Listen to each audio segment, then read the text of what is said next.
John. Welcome back. And today in this video, we are going to be talking about input field with a type of number.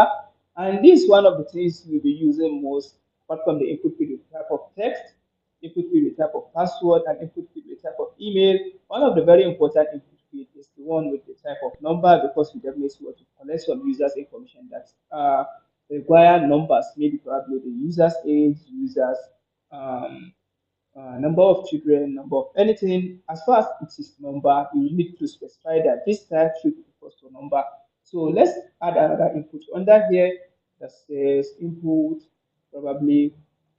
But in this type now, instead of adding it to equal to text, we definitely want to enter number and probably add a placeholder to it that says uh, enter your age. And this input field, let's go to the browser and see what happens. And you're going to see differences between the first one, the second one, and the third one. That's the third input. So now let me paste this and enter.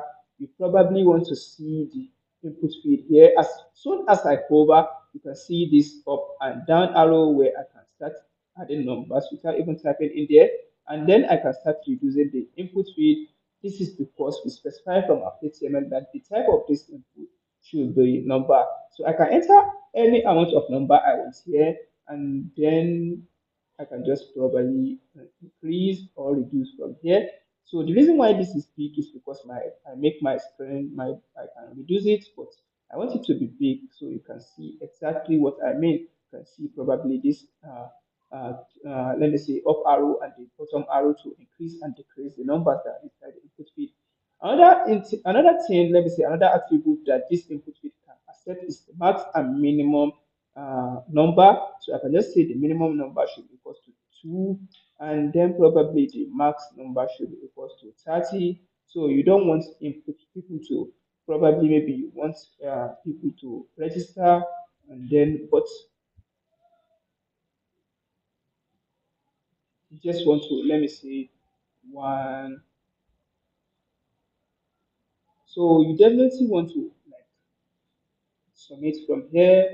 But you see now, maybe probably if the person enters a age number that is greater than one, that is less than one, the input field is not going to submit because the value must, maybe you want to create a website that collects age of people from the age of 18 probably to 30.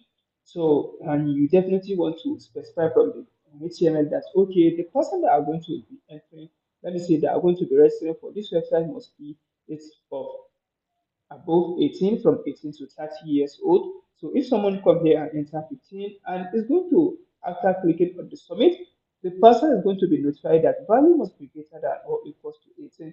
So the person below 18 cannot enter his or her age here. So and then same thing goes if you enter 31 is going to tell you exactly the value must be less than or equals to 30 because you have specified from your HTML file that the age minimum age should be equals to 18 while maximum age should be equals to 30. That's one of the things you can do with the input field of number, which you cannot do with the input field of text. And if you like this video, I would like you to subscribe and see you in the next one. Bye bye.